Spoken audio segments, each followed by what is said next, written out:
Hello and welcome back to the Creatively Challenged podcast. I'm one of your hosts, Ryan Nolan, seated alongside Mike Douglas. What's up, dude? Ryan O'Brien Nolan. That is my middle name, and it's unfortunate because every time I say it, people go, "Oh, that's your middle name?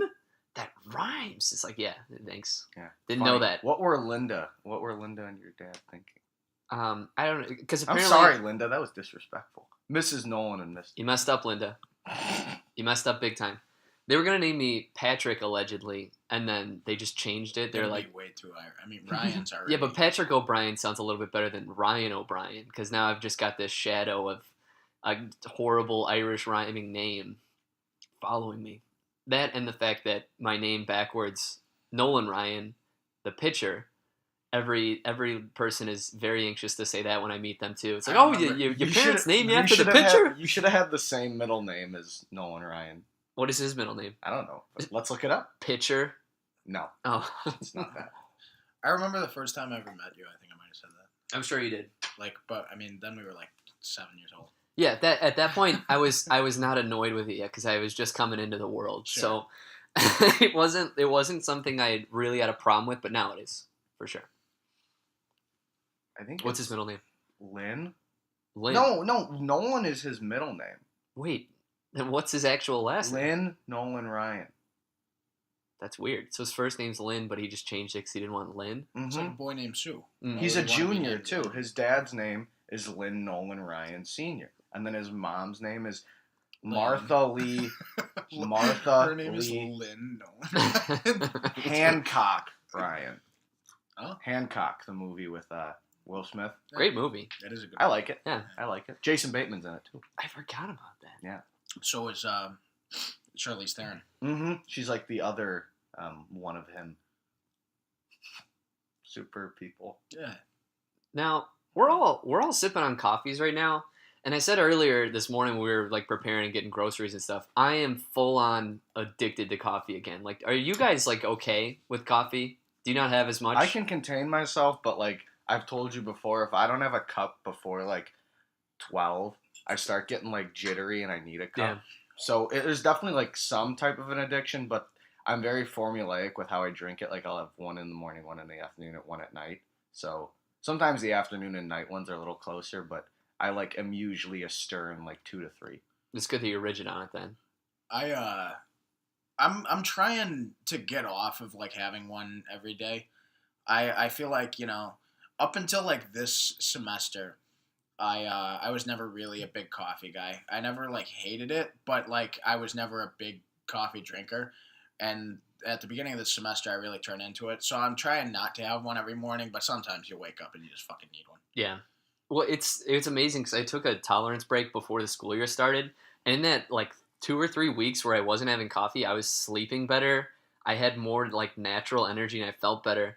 But in the back of your head, you're just like, I just want a fucking cup of coffee because it's so good, and the kind of surge it gives you, you can't match that.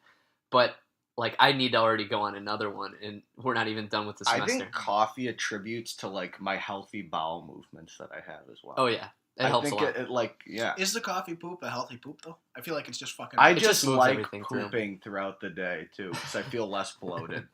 For sure, you got to fire that out of there. We haven't talked about poop in a while on this. We made a few episodes without it. Well, you don't eat a lot of vegetables, so you need the coffee to poop. Yeah. Otherwise, you just be blocked up in there. Exactly. Fiber bars are cool. I do have a lot. Oh, of yeah, fiber those are bars. good. I have Those a are good. lot Just of regular. Well, I just bought apple juice. I'm excited about the apple juice. Some The apple mornings juice is I have a amazing. fiber bar and coffee, and that afternoon crap is just fucking. I haven't Oh heard my poop. god!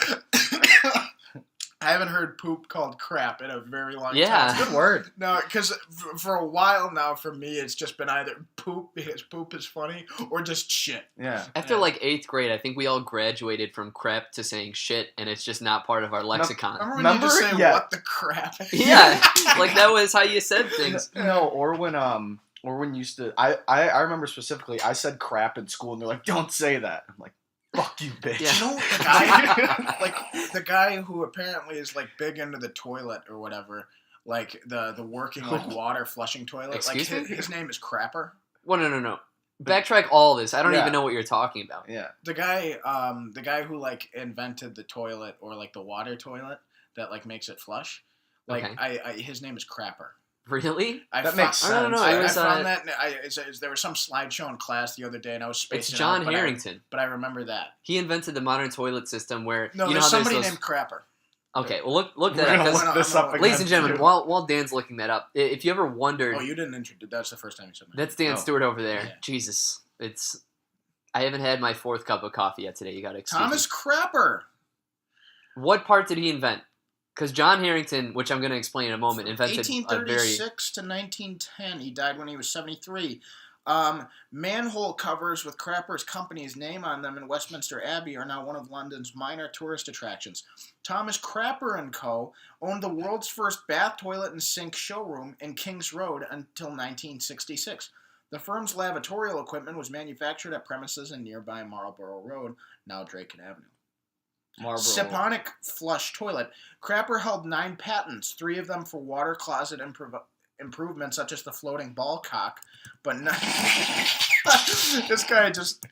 He knew his last name was Crapper, so he just started inventing funny So stuff. the upper tank, it sounds like. But none was for the flush toilet itself. Oh. So Thomas Crapper's advertisements implied the Saponic flush was his invention, one having the text Crapper's valveless water waste preventer. One movable part only, but patent 4990 for a minor improvement to the water waste preventer was not his, and that of Albert Giblin in 1898. Crapper's nephew, George, did improve the siphon mechanism by which the water flow started. A patent for the origin of the word crap is on his Wikipedia page, so let's see this. It has often been claimed in popular culture that the slang term for human bodily waste, crap. Dude,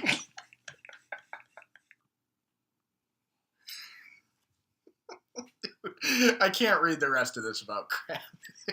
There's like a fucking extensive history about Thomas Crap. What his name fucking means for the word crap. I'm not kidding. Okay, I'm not all right. kidding. Let me explain what this show is.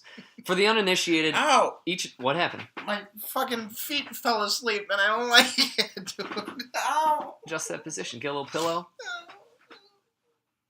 For the uninitiated, each and every week here on Creatively Challenged, we talk entertainment news, review a movie, and discuss random topics that we bring to this $34 card table. And with that, let's launch into the news. But before we do that, I want to explain something, because our first story is about Star Wars, and I've done something with this new Star Wars movie, because the official trailer that just dropped? Mm-hmm. Official trailer. Okay. Yeah. Okay. Because And the that's- first one was a teaser, right? Yeah. Okay. And that's what we're talking about. But I went 5 seconds into this trailer, and I paused it, and I decided that I'm not going to watch any more trailers. And I've decided this because I think a lot of trailers these days sort of give you an idea of all the beats that are going to happen in the movie. And I've watched so many movies now, and I know where they're going to end up and what's going to happen. And so I want to go in completely blind on this and hopefully be blown away by this new Star Wars. And so what's going to happen is I'm just going to leave for this topic and come back after the topic's over. I'm sure you're wondering, Ryan, you see a movie every week. How are you? There are 2 Disney movies coming out. Yeah. So Thor Ragnarok as well as Disney Pixar's Coco are both heavy movies in which this Star Wars trailer could premiere before. Yeah. The heavy. Yeah, like it could just be in other movies too that we see. So whenever that happens, I'm just going to run out of the theater. And I'm going to wait like 3 minutes, and I don't want to watch it, and I'm going to come back when it's done. You could take one of your piss breaks that happens every 5 minutes. Yeah, I pee too much. Probably because of this whole coffee thing, too. The coffee epidemic. Doesn't help. Is coffee more pee or poop? I'm more poopy with coffee. I think, Both? Yeah, like Both? I think I'm... See, because here's the thing. I drink like a lot of water every day. I drink probably 4 or 5 refill water bottles. But like my piss is fucking yellow. Is that because of coffee? No. It's getting... You need to drink more water if you want it to be clear. Yeah. The coffee won't make it the yellowness. But that's like half a gallon before, though. You got to drink more. Oh. It's Yeah. also about how close together it is. Yeah. So just drink more water if you want. I like Clear when, pee. I like when my pee comes out like orange. Oh, Oh, when like does that you're happen? I'm just kidding. The least fucking hydrated you could be. Like Like, when it's like fucking when you're cold hungover or and something. yellow. Yeah. Oh, God. I like how we just went right back into bowel movements. No, hold on. I'll get us off that topic because you ask us questions as every episode starts. Now let me ask you one. We Okay. saw Blade Runner last week. You were not able to Yeah. see it. You saw it yesterday. Mm-hmm. What were your quick thoughts on the movie? Right away, I'm telling you, I'm giving it 5 Goldblums. It's probably my favorite movie of the year. People that are listening, you got to see this in the theaters. This movie, it only is the spectacle it is because you get to see it on the big screen. You get the loudspeakers. You get to feel the bass. A home theater won't do it justice. And this is going to be one of those movies that people are going to be talking about for years. It's going to become a cult classic. Yeah, and I urge the audience, even if you don't have any interest in Blade Runner 1, just go see this movie. It's really pretty. It's 3 hours. I almost agree, yeah, because, like, I mean, if you want to know what the fuck's going on in the story, then see the Blade Runner 1. Yeah. But for the experience of watching that movie in the theater, like, go fucking see it. Yeah. You know? Yeah. It's a terrific movie. I don't know that I've ever scored anything a 5 here, but I say that with great... Oh, did I? Mm-hmm. All right. Well, I say that with great weight. You got to see this movie. If you care about movies at all, and I'm sure you do if you listen to the show. You also gave Spider-Man a 5. Well, it's just as good as the two of those, if not better. Definitely better. But it's a 5. And that's all I got on that. Now, I'm going to let you guys. Okay, Mike, switch Star chairs Wars. with Ryan so we can watch the waveform so this audio fucking equipment doesn't fuck us again. It should be okay. But I Should got it be, zoomed but in we for don't you. want to be too sure. All right. What am I looking for? Just like Just Just make make sure it's still waveforms are generating. Still going. Like, Yeah. I'm talking right now, and on that screen there are going to be If it stops waveforms. generating, then it's fucked. Yeah. All right, just yell Ryan. I'm going All to right. sit in front of the door. So Mike and I are about to discuss this Star Wars trailer. Before we get into our talk, let me promote something that I wrote. So last week when the trailer first premiered, I went onto my blog and I wrote a breakdown, like shot by shot breakdown of this trailer. So if you want to like hear more of my thoughts on this, go to ayaadventures.blog and it'll be the first thing on there. I pinned it to the front page, and maybe we can even promote this and put it underneath our links on this week's post. But I broke it down there. Let's just talk generally about this big moments. Mike, what was like your favorite part of this Star Wars trailer? And what's like your biggest question going into episode 8? I would say my favorite part was actually seeing Snoke's narration was cool. Again, they used that really well in all the trailers. I liked seeing Kylo fly like Anakin, actually being a fighter pilot and flying, as did Vader, and well, I said Anakin already, but yeah, that was probably my favorite part. And they do some trickery, I think, especially with maybe thinking he's gonna kill Leia and Rey's gonna join him. I think they intentionally mislead you, because even director Rian Johnson was like, this trailer might not represent everything you think it's going to, because some people are like, oh, it's spoiler heavy. It's not. It's really not. And my favorite part of the trailer, as a matter of fact, is Luke Skywalker speaking. I mean, we got him like narrating the teaser trailer from April, but now we actually get to see him speak. And one of his biggest lines and the most like intense part of the trailer, he says, "This isn't going to go the way you think." I think that's just the general underlying of this trailer. Like, people having heavy opinions. I mean, I wrote a 2,700 word blog about it. Like, all of that shit could be wrong. I could be completely wrong. Everybody's probably wrong. Like, and Luke's line, "This isn't going to go the way you think," I think is the biggest part, because I don't think anybody can pin down what the fuck's going to go on. Mm-hmm. This movie's going to be insane. Like, so much shit is going to go down, and I am so excited to see it. Ooh. I talk about this in my post, but seeing Jedi training with Rey, like seeing her actually like swing the lightsaber at the Rock, is pretty cool. That was cool, and I liked seeing how they're progressing the storyline with Finn and Poe. Yeah. He looks like he takes a bigger part, and I think they honestly have the potential with the budgets now and how big these movies can be to actually show not only some great action sequences in terms of lightsaber duels like they've always done, but Yeah. they have some potential to do what Rogue One did, and that's like show you almost the war aspect. And I Mhm. think that's what we're gonna get from the Finn and Phasma aspect. We might get to see like the war side of the two. Ryan, what are you doing in here? I want to get more coffee. I'm getting my All mug. right. Can you get that on the left? Hi, everybody. It's Ryan Nolan here. Just checking in on you. Nobody gives a shit. All right. All right. Okay, so usually in Star Wars movies, there's like 3 new planets that people visit. So we know there's the Jedi planet that Luke and Rey are on. I don't even know what it's called. There's going to be Crate, which is like the mining planet that we see a heavy amount from this trailer in.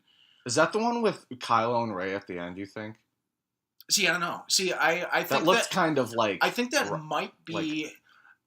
Well, that whole cut, I think, is misdirection. I don't even think they're face to face. I think the lighting. I think I rewatched. I think the lighting on their face is actually pretty similar. That's what I thought. The same thing. I know they are, but like hell is going on behind Kylo and Rey behind it is calm. So like there'd be more lighting on her face if there was like hell going on in front of her. It seems like a softer light. Maybe. And there's no like backlighting on her because behind him there's fire falling and everything like that. And like she'd be definitely like brighter if that they were in the same. Do you like the move of him losing his mask? Yeah, not losing, but it seems like he smashes it. He starts his own character. For Vader, that mask was a lifeline. Kylo did it because he was kind of like a poser. I like how he's kind of accepting himself within the dark side. I mean, seeing him in Force Awakens, I mean, he was a powerful force, but like he didn't have a lot of identity. I feel like he was just being a Vader poser, you know. But now he's got his own identity. He killed Han at the end. And that's of when the mask 7. came off. And exactly. So I think he's coming into more of his own, and he's going to step deeper to being the villain that we hope he is, or he steps in the middle and steps away from Snoke. How much Snoke do you think we're getting in this movie? I think he's going to have 3 to 4 really important scenes. Yeah. I think it's going to be similar to Sheev in Return of the Jedi. Mm-hmm. So the Emperor is in probably like 15 to 20 minutes of Return of the Jedi, if that. So I think Snoke's going to be the same. Yeah. What else is there? Yeah, so, I mean, we don't want to go too in-depth. I mean, everybody's seen the trailer. If you really, really, really want to go in-depth, please read my blog or go on YouTube and look at somebody who really wanted to break it down. We just wanted to talk about the basic points. This trailer is very exciting. This movie's going to be great. And honestly, out of all the great movies we've seen this year, I'm rooting for Star Wars to be the best one. Yeah, I'm always rooting for that. I don't want to come across as like such a asshole though, because like Force Awakens, was it the best movie of 2015? No, but it was like my favorite because it brought Star Wars back and it was a really solid movie. And Rogue One was on my website. I ranked it like my 3rd favorite movie of the year because it's Star Wars. So I'm always going to be biased. Yeah. If it's like a solid movie, if it's like an 8 for most people, like an 8 out of 10 or something, it's going to be a 10 for me just because I'm such like a Star Wars geek. I mean, and here's the thing about it. So my sister was just like, oh, it could be better than Empire Strikes Back. I'm like, I am not going to vocalize something like that because I want to go in and accept it for whatever it is. I mean, fucking great if it's better than Empire. But, you know, all you really want out of it is to be better than The Phantom Menace. Really. I mean, like, you want it to be better than Episode 1. I just want it to be a good, enjoyable Star Wars movie. If it ends up being better than Episode 5, great. If not, just be good. Just be really fucking good. And I think this movie's going to throw everyone off. It's going to be awesome. Yeah. All right, that's the end of our Star Wars conversation. Ryan! Yeah, that Get in here! That threw us off the charts. That was that. We're done. You should see how he just spiked this. Yeah, that's gonna fucking kill your ears if you're listening on loud. Yeah, they probably just blew their Holy microphone shit. out. Yeah, that's really loud. Smart. At least we know the waveforms are working though. Yeah. So, How's your coffee? I got more. I shouldn't have. Coming back on the mic here. Okay. Glad you guys could talk about Star Wars, you boys. Yeah. Could talk about your Star Wars. All right. Our Star Wars. Our next story, I'll read it because we didn't assign the stories. It's okay. Sylvester Stallone is to write, direct, and produce Creed 2. Now, Creed 1, fantastic movie. Who's the director on that, Mike? Ryan Coogler. That's right. He's the man. He is the man. The Coog. Yeah. Now, if you haven't seen Creed, it's really good. Even if you don't care about the Rocky movies, it's pretty. I'd say it's kind of disjointed from that. About the Rocky movies. You could watch that 1 and still 2 are get a lot watches, from it. and then if you're a diehard fan, if you like 3 and 4. And 5. I mean, 5 sucks, but watch it. And Rocky Balboa. I like the 6th one. They don't do anything for me after I don't. 4 is okay to me. Well, either way, Stallone's been talking about how he's writing Creed 2 since the summer, when he was I think he was tweeting about it. He's doing some sort of social media about it. Are they? Yeah. Well, that's just fun. He started out in porn. Yeah, he did. Rocky saved him. The Italian stallion. Well, it's good that his career's all together now, but he's making Creed 2. What do you guys think? I like it a lot because who better to write another installment than Rocky Balboa himself? Mm-hmm. But I can tell you at face value, this movie's not going to be good as Creed because, Ryan Coogler, if you watch that movie, the fight sequences are amazing. He did one fight in an entire one-track shot, which is insanely difficult. And then the fight sequences in the Rocky movies are fun, but are they realistic? Absolutely not. It's you get hit a million times with haymakers. You can't fucking say that it's not going to be as good. I will say I am going to go that route because since the first one, they have all followed the same formulaic route, and I feel like him writing it, it's going to do a similar thing. Yeah, but he has to go off of what Coogler's done. I mean, his character himself is, we don't know what's going to happen to Rock. So, he's got to go in a direction that no Rocky movie has gone. So he's got to follow in the steps. He's not just going to write another Rocky movie. He can't. That's what I hope for. Yeah. But it's, But you can't say it's going to be better already. Both are valid arguments. I'm not saying it's going to be bad. I just don't really think it installments 10, whatever's franchise it is, it's very hard to match the original. And I just feel like, you can only do so much with boxing movies before they follow the same beats. Creed was great, but it still had elements of Rocky in it. And that's going to piss some people off. That's why I said, after the first 2 Rockies, some people aren't necessarily fans of the ones that follow. And Creed was so good because it followed a new fighter who hadn't broken into it yet. Yeah. And now that he's there, what's Creed 2 going to do? Well, the route they can go is him actually becoming a champion because he didn't. That's true. So I am excited to see that. But again, that's the same thing Rocky 1 did. He loses at the end, but he comes back and he becomes champ at the end of 2. But the element that could be great here is how they handle Rocky's cancer. Oh, yeah. Yeah. Oh, yeah. I forgot that's still a problem. So that is something that they established in the first one where Dan probably did call it right, that it could be as good.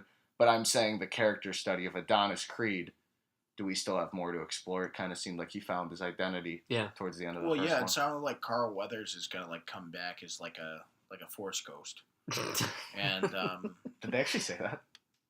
It was rumored, yeah. I don't know if it got denied yet or not, but I'm pretty sure Carl Weathers is. Wait, are you serious? He's gonna be a ghost in it? Probably not a fucking but he'll Scooby Doo. Yeah, I understand. Probably a flashback or something. Yeah. Okay. So there's a lot more to go there. I mean, we knew him as Apollo Creed's son, but throwing him back into a universe where his father existed, or relating him more to Apollo. He wanted to not be Apollo Creed's son, and he accepted that at the end. But he was Adonis Johnson the whole movie. Yeah, when he wore the American flag shorts. But maybe this explores more of his relation to Apollo. We'll see. Yeah. We'll see. I'm not saying it is a negative thing either. I'm hating. No, I love that he's doing it. I hear that, but I don't think. Like I just said in the Star Wars conversation, this isn't really anything you have to leave the room for.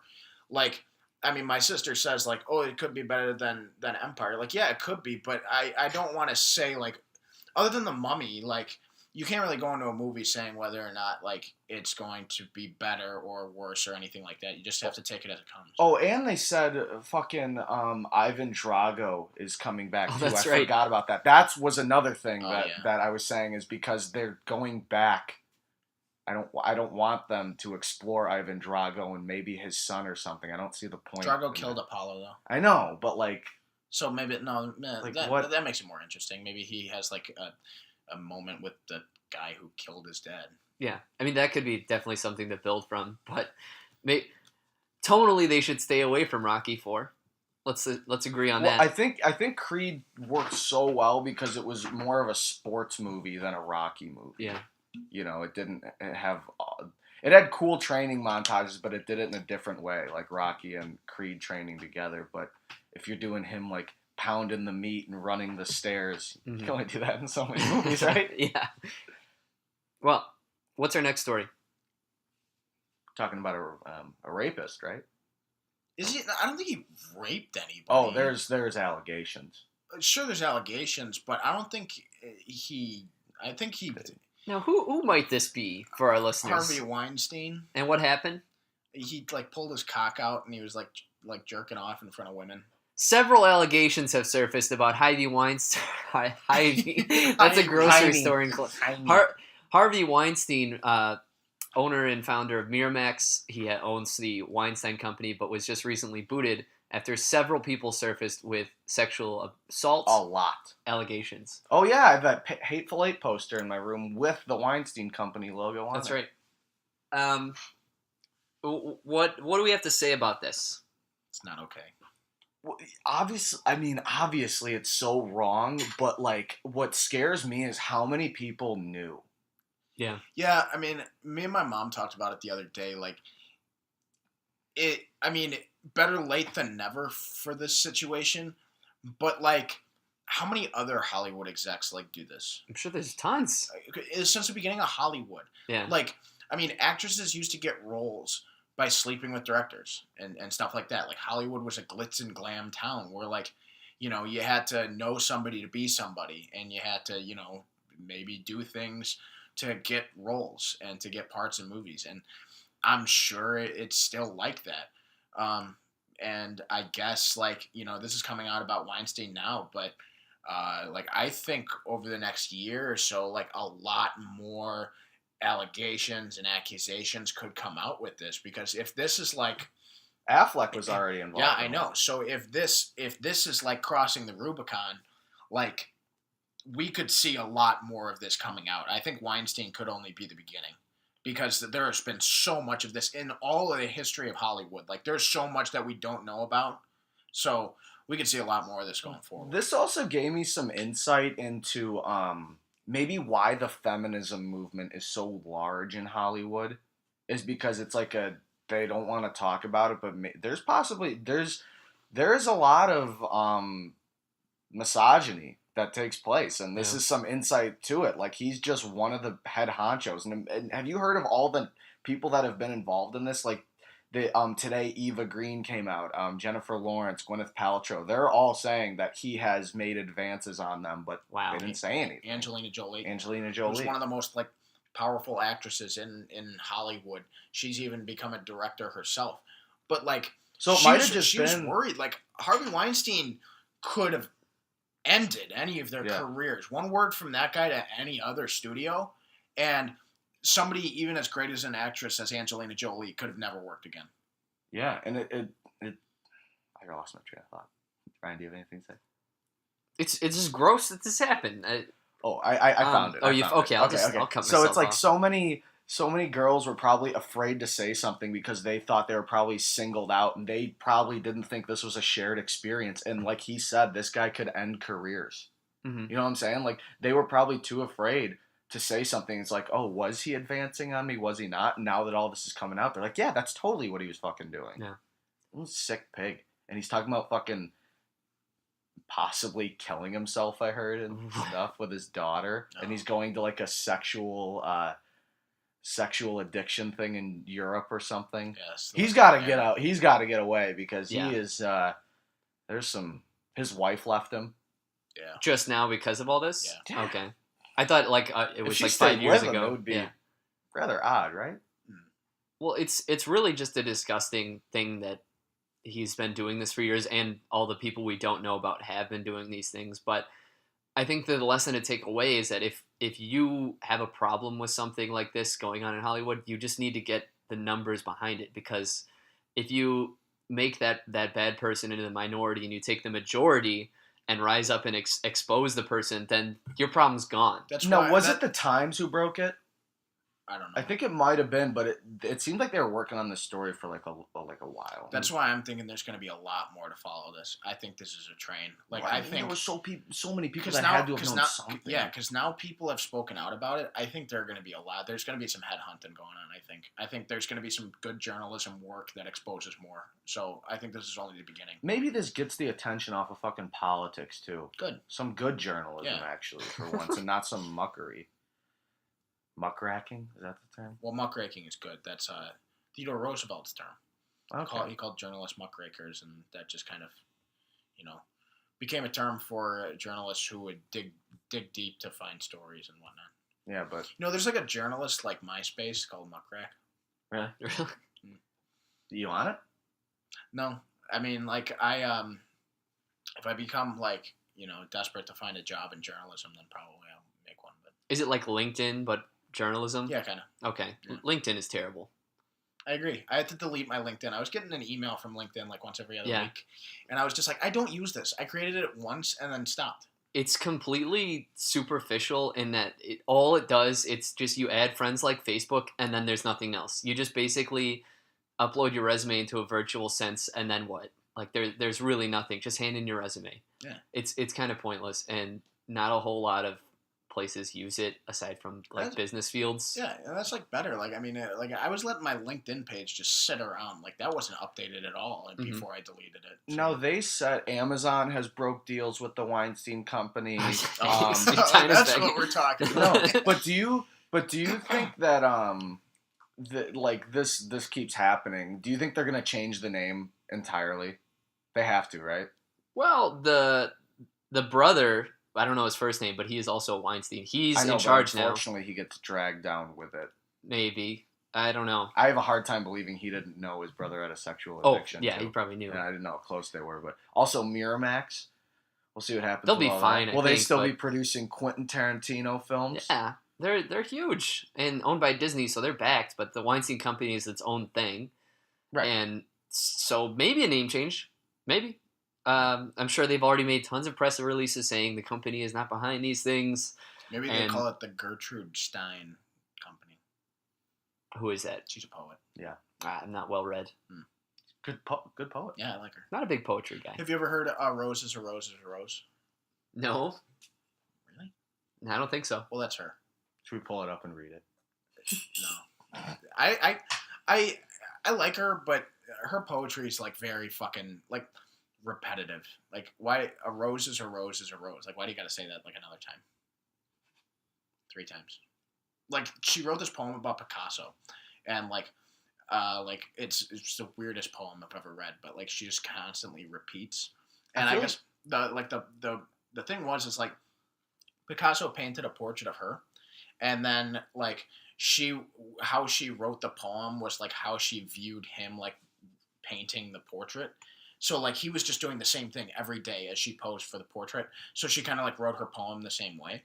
But then reading all of her poetry, like she just repeats herself. Well, isn't talking in threes though what makes a pattern and repetition? 2 times is not. It's repetitious, but is it a pattern? You know, these are questions in poetry. Yeah, but you can write iambic pentameter and just fucking do an A-B rhyme scheme like a normal person. Yeah, Harvey Weinstein was a rapist. Yeah. Well, No, he cer- was. allegedly a rapist. We just know that he made sexual advances towards women. And it's still, we're still condemning it. I don't think there was Obviously. any forced insertion. There was. Was there? I read a story. Yeah, Oh. is this girl that the one you listened to the audio, right? of him Yeah, trying to where get he the was girl like, in get the her into well, the that shower. girl the day before, I'm pretty sure it was the same one. He went down on her without her permission. And yeah, he's a rapist. Yeah. Okay. That was a polite way of putting it. Yeah. I'm proud of myself. But with these bad things, you just got to come together and then just, take them out. It's horrible that this happens, and I hope that Hollywood moves forward out of these shitty kind of situations where people have to use their bodies to advance They're themselves. not as glamorous as they think. No. They got a pedophilia ring, too. Mm-hmm. Yeah. There's a whole documentary about that. It's like open secret. Corey Feldman said he was diddled as a kid. Really? Yeah. Teddy Duchenne. Yeah, I mean, Corey Feldman's a weird fucking guy, but maybe something like that in his childhood as a child actor like caused him to be this weird. So that's fucking. Yeah, he is right? weird. Yeah. Let's move on. Yeah. What? This is dark. Okay, Yeah. let's talk about something. Ooh. Yeah, also dark. The New Mutants trailer. So. Ryan, for the uninitiated, what is the New Mutant? Well, as we know, Dan hit himself on the table. Fucking cramp. He's got a cramp. Jesus, you're just sitting down. I bent my knee a weird way. You got to drink more water. No. Well, as we know, recently, Fox owns the Fantastic Four, and they own the X-Men. They own the film rights to use these guys in anything they want. And so, as we've seen in Deadpool and we've seen in Logan, they're taking these properties and getting a bit more, taking a delve into artistry with them. They're doing more with it than just your generic superhero movie. And it's great to see that. And so now they've taken these comic book characters called the New Mutants, who are X-Men-like mutants. And normally in the comics, they were just the new team that went into the Xavier Mansion. They're in the Xavier School. But they're doing sort of an amalgamation of a psychiatric ward horror movie and mashing that into X-Men. And so the New Mutants trailer, it was very brief and there's not a whole lot of a story established, but we have all these mutants who are in a sort of psych ward and they're subduing these dangerous kids. And you can kind of tell that the management itself has something dark going on, and it's alluded to that. But we don't have an official trailer yet, so this is just some surface level stuff. And so it looks a lot more interesting than a regular horror movie because they're taking this other angle on it. And it's cool. It's got Maisie Williams from Game of Thrones in it. She's Arya. Who plays Arya in Game of Thrones, who is... Oh, I forgot her name. Her character shapeshifts into a wolf. That's cool. Which is pretty neat. And we haven't seen that yet, probably because they still have to do the CGI work. But what do you guys think of this trailer? It also stars Charlie Heaton, who's Jonathan in Stranger Things. And I love what Fox is doing because after Fan Four Stick, they were really catching some heat, and they just sell the fucking rights back. But with Logan and Deadpool, namely, they're taking some risks, it seems, with these new properties they have. And I think it's awesome. I think it's really cool that they're doing some new things. Like Logan was more of a Western. Deadpool was the most vulgar superhero movie that will exist, and I'm sure Deadpool 2 will do the same thing. And I was bought on this. I thought the atmosphere was captured really well. There was some really cool imagery in there. Really don't know how scary it'll be because they are trying to cater to a large audience. So we'll see in that aspect. But I thought the atmosphere looked cool, and even though it was like brief 2 minutes and they didn't show much, I was all in. I thought it looked really cool. Weren't the New Mutants the team that like started the Superhero Registration Act in the Civil War event? Like, weren't they the guys who like caused that school to explode? Well, you read the comic, didn't you? Yeah, and I'm trying to remember. You would know over me. I'm not really well versed in X-Men stuff. Like I don't know any of the characters from this. I haven't read a lot of X-Men. I have no idea. You would know over me. Trying to remember. I think it is. It was either them or the New Warriors. Put an asterisk next to it. Yeah, I don't know what I'm talking about. Maybe I do. Anyway, somebody blew up a school, but like so the New Mutants, obviously, like we've already said, like it's taken a step off the norm for superhero movies. They're making it look like a horror film. And I mean, it looks pretty unique, and I'm excited for it. I mean, they've got like a good cast of young kids, and Maisie Williams is awesome, and so is that guy from Stranger Things. So he plays Jonathan. I don't know what his actor name is. Charlie Heaton. Charlie. There we go. Yeah, Charlie. So Charlie, we gotta get down to the sewers. Yeah, so I'm pretty excited. I mean, that was an early cut trailer, so there's still a lot to go on, but I'm excited. I mean, Logan, Deadpool is like all Fox Marvel has. They got to cut the shit with this new X-Men stuff, You with like Jennifer Lawrence. yeah, because they're making another one. Do you know that? She doesn't need to be in it. I liked Sophie Turner, who's out ironically in Yeah. Game of Thrones as well. She played Phoenix. What's her name? Jean Grey. Jean Grey. And Ty Sheridan, I think his name is, who played Cyclops. Like I like them as the new introductions, but like Jennifer Lawrence she's gotta go. Gotta stop. And McAvoy and I don't think I think Fassbender's I think done. Fassbender's not coming back. Yeah. I have no clue. Well, the X-Men Apocalypse was definitely the worst of the three, like, prequel. And the X-Men ones films. were awesome before Yeah, it. Like, First Class and Days of Future Past. Days of Future Past is like one of the best X-Men movies. yeah. So I don't know. They're going forward with this New Mutants thing, and it looks unique. So I hope it's good. Yeah, it's perfect that they're doing this because right now, more than anything, if we're going to continue to use superhero characters from comics, we got to do something new. It's starting to get stale, Mhm. the usual formula, and so to see them take people that are virtually unheard of and doing something new with it and kind of refreshing the genre, I'm more than happy. And I loved because this trailer felt really isolated and tonally just so different. Yeah. So I think they have the creative freedom to do whatever they want. Because it's keeping them in a psychiatric ward makes it feel very unique to itself. And if this does well, that's perfect for the superhero genre because then we're going to be able to see more stories being told that aren't Yeah, and generic. it doesn't look like a huge budget either. No. Which is really cool And as well. since we have a trailer for this now, do we have a release window? I don't think so. I don't. Yeah. It's probably going to come out before Deadpool though, since it has a trailer. Yeah. My guess is like February,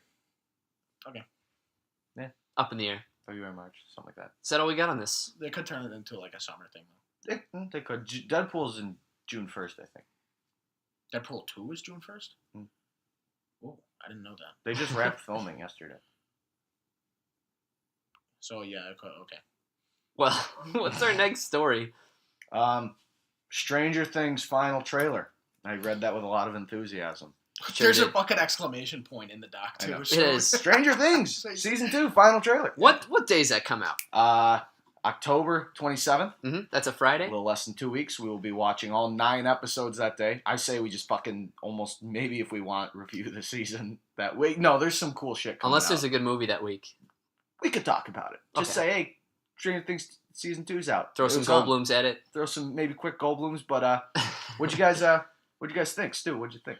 11's wearing like a Michael Jackson Jerry curl wig instead of like the blonde hair wig, so Mhm. that's kind of cool. The big fucking spider Demogorgon thing, like that looks fucked up, dude. And that looks like it's gonna make a lot more appearances than like the actual like Demogorgon from season 1.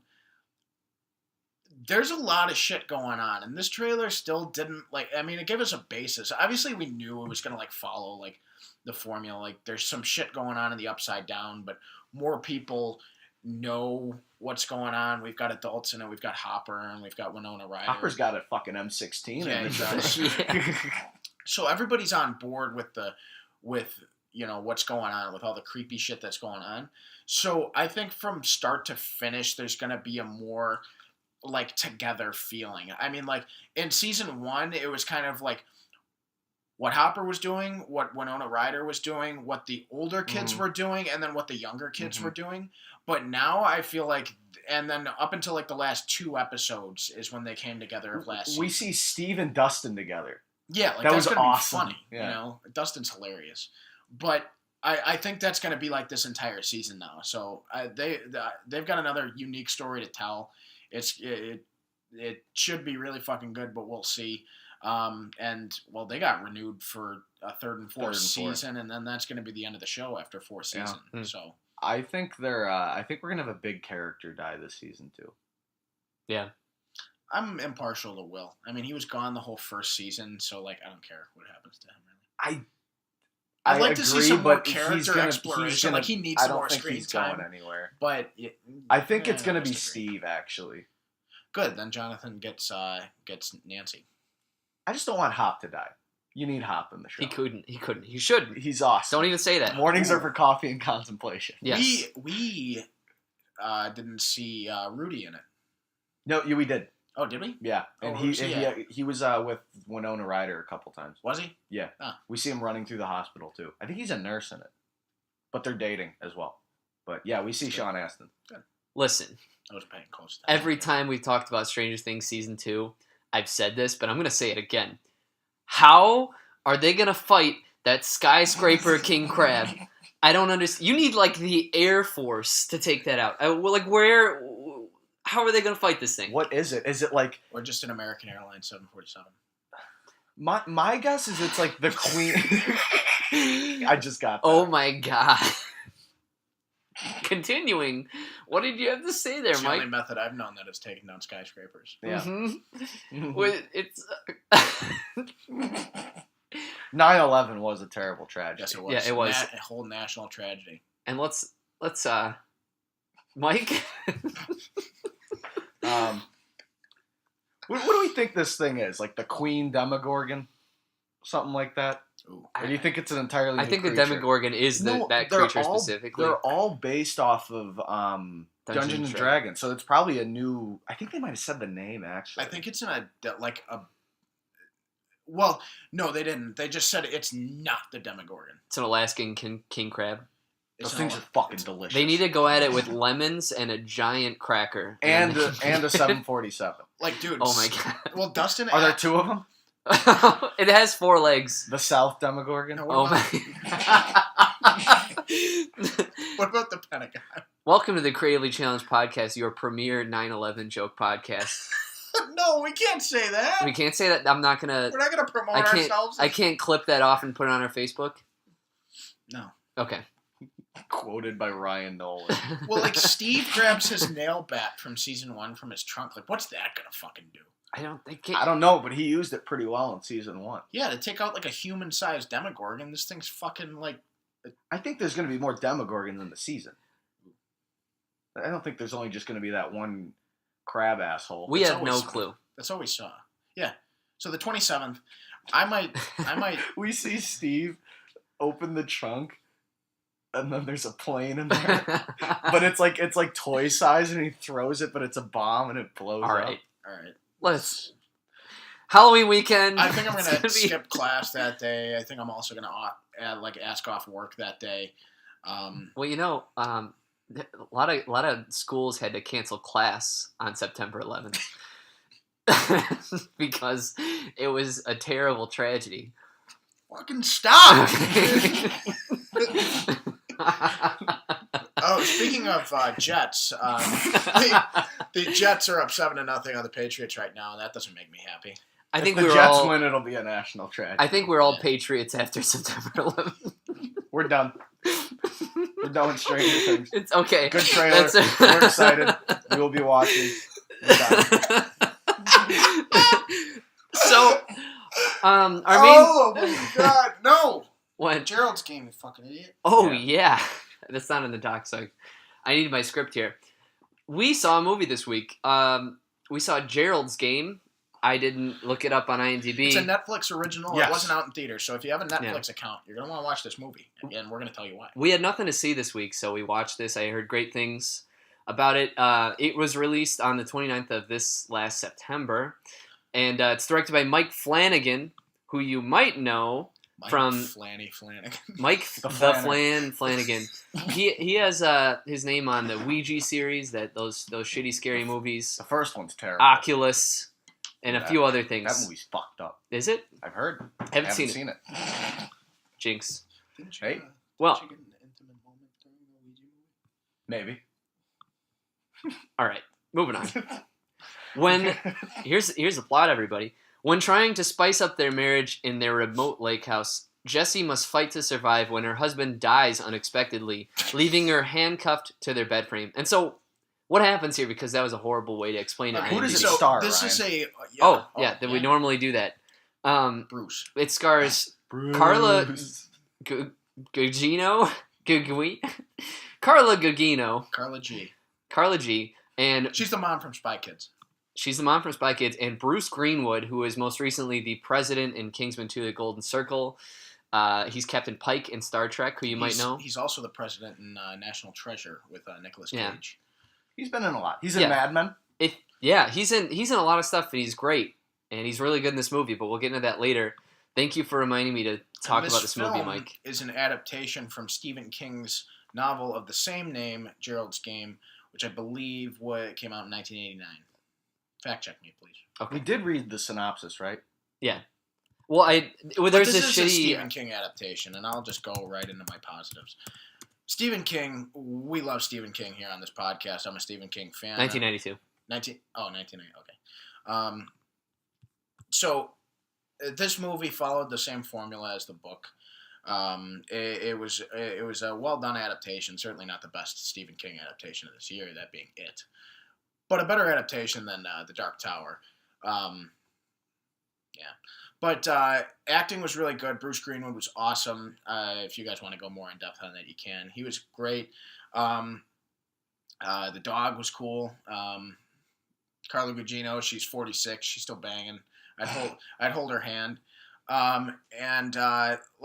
Just a very unique plot. I mean, you see obviously basic story. Stephen King takes just a normal thing in today's society with troubling marriages and the couples try to spice it up, and then it just turns fucking catastrophically awful, and then there's a whole backstory to her. The pacing of this movie was well done, and I'll bring back,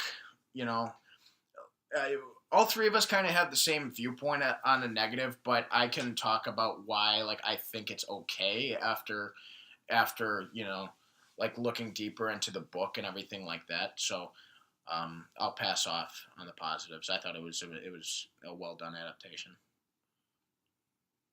Oh, tossing off to me. Yeah. Okay. I had a lot of high hopes going into this movie because I thought it was such a cool premise, and I'm gonna just reiterate it in a better way than IMDb did. Basically, this couple trying to spice up their sex life. They want to get the sexy times on in the lake house that's remote, right? And they're going to do it real kinky Call it a like. clicker. What? Oh my God. I'm moving on from that. And to try and keep it a little kinky, Bruce Greenwood, the husband, handcuffs her to the bed frame, right? And then because they get into kind of an argument about it, he has a heart attack. He dies. And then she's left there in the remote at the lake house. No one's there, and she's handcuffed to the bed in her PJs. So there's a lot of things that can go on from there, and the movie is a really cool premise because it just is following her in this bedroom here, and hilarity ensues. Hilarity? Yeah. Grotesqueness. Grotesqueness there's comes on. one scene that is phenomenally gross. Yeah. It was so necessary. But let's not give too much away. Let's just leave I it just at said that. one scene. That's it. There's a scene. It's incredibly gruesome, and it had 4 grown men screaming like little girls, and it probably annoyed our fucking neighbors. Yeah. Let's just say that. Fuck 'em. And so... Yeah, them and their fucking dog. Yeah. I still hear it, man. That dog knocks over furniture. It's a fucking bitch, that dog. Well, anyway, terrific performances by Bruce Greenwood and Carla Gugino. They were really good in this movie. There's so much going for it with the internal dialogue she has, and there's a lot of kind of backstory that is enveloped as we go on through the movie. It was just good. It was well written in a lot of parts of it. And I'm going to toss it off to you, Mike, when you're ready. So when I saw how it's not a spoiler. Bruce Greenwood is the husband. You said he dies. Mm-hmm. He is not done after that, I will say. And Yeah. how they used him in the movie, I at first was like, I don't know, but it worked because his performance was so good. It made me actually want to see him keep popping up because he was not only funny, he had some really creepy scenes. for a movie that was just mostly shot in a bedroom, really well shot, that could slow the movie down greatly, but with how they use flashbacks and other characterization, it kept the pace really well. So that was all really good. Carla Gugino, And she is fantastic. She spent a lot of time actually handcuffed to a bed. Yeah, she was really convincing too in it. And what? Jets up 14-0. All right. I'm gonna fucking kill myself if the Patriots lose. Mike, you were saying? Yeah. So she was good. The Bruce Greenwood was really good, and I really liked the pacing of the movie. It's a really, if you have a Netflix account and you're with friends one night and just scrolling through some bullshit and can't find something, watch this movie. It's good. Oh, yeah. I think it's actually catered to a larger audience. It's really entertaining throughout. You get some laughs throughout it too. Some scares. As well. It was really solid thriller, and Netflix is really known for their TV series, and they haven't had a ton of success with all their original movies. I'd say this is one of their betters. This is one of their better movies, I'd say. Yeah. So yeah. And this is perfect. You hit the nail on the head there with this is the type of movie you just throw on when you're bullshit with your friends. Mm-hmm. It's not something we're gonna analyze like Blade Runner 2049. This is just a fun, scary movie that came out just in time for the Halloween time of year. It's good. Let's jump into negatives. One thing from the book. The book takes place in Maine because Stephen King makes all of his stories take place in Maine. In the movie, it takes place in Louisiana. And as a native of the state of Maine, and a fan of Stephen King, who's also a native of Maine, the state of Maine needs more love, so fuck Louisiana. Louisiana's okay. Yeah. I like their hot sauce. So you're saying that you wish That's it was not a valid criticism. That's not, no. It is. No. Maybe to you, but for the rest of the people. It was a positive, it was a good adaptation, but it doesn't take place in Maine. Okay. In your opinion. Yeah. That's what it is, opinions. Yeah, and So, that's what this is, yeah. Dan alluded to earlier after... And I was going to talk about this, but I know both of you guys didn't like it, so I was going to just say the same thing. The ending? Yeah. You alluded to liking it. Mm-hmm. Just because... I don't think, every writer is immortal. I all think they have their faults. And you said this is the ending to Stephen King's book. Mm-hmm. I don't like it. I think the last 10 minutes were... I'd say it's 10 minutes, right? Sure. It's about 15. Okay. Yeah. Well, okay. It probably took the whole... Probably went from a 4 to a 3 for me on a score because I didn't like it. I thought the movie actually handled some pretty cool themes throughout it about, sexual abuse and maybe a little bit of feminism, and I thought it was handled really well. And then at the end, I felt it was somewhat spoon-fed to you, and I thought it already had done its job really well. I thought the themes were really cool throughout it, and I actually liked how her past connected to the present. And I think just by the end, they were trying to put the cherry on top, and they didn't need to. And they do something with another character that I didn't like because throughout the movie they handle the fantastic and the reality really well, and I think at the end it kind of took away from the fantastic side of it. Yeah, and it was such like a cocked and loaded gun in terms of how creepy it was. Like it was going to keep me awake at night with how creeped out I was, and then it just took the round out of the chamber in the end. And we're not gonna get into how it does that, but it'd be a huge spoiler. Yeah, but it really took down how much I enjoyed that movie, but the ride there was exhilarating, and I really liked the movie still. Yeah. I liked that in terms of an adaptation, it did exactly what the book did, but in stance of a film, it was a complete different tone of how the rest of the movie was. The rest of the movie hung in the balance whether or not she's hallucinating or it was real life, and the movie did a beautiful job at that. I know I'm a fan of Stephen King, and I know that's how he ended the book, but as an end of the movie, it changed the tone, and it kind of did affect the overall, last thought of the movie, but it was still an enjoyable film, and you definitely should check it out. Yeah. What do we... Score this sucker. What are we scoring it? 3 out of 5. Solid, really solid Netflix movie. 3 out of 5. Giving it a 3.3. So we're at like a 3.25. All right. Goldblums. So we're on the fly, but Jeff Goldblum. Imagine if he was the husband. Actually, I loved Bruce Greenwood so much. Yeah, he was perfect. He was so good. I wanted Jeff Goldblum to be the Moonlight Man. I feel like he's too.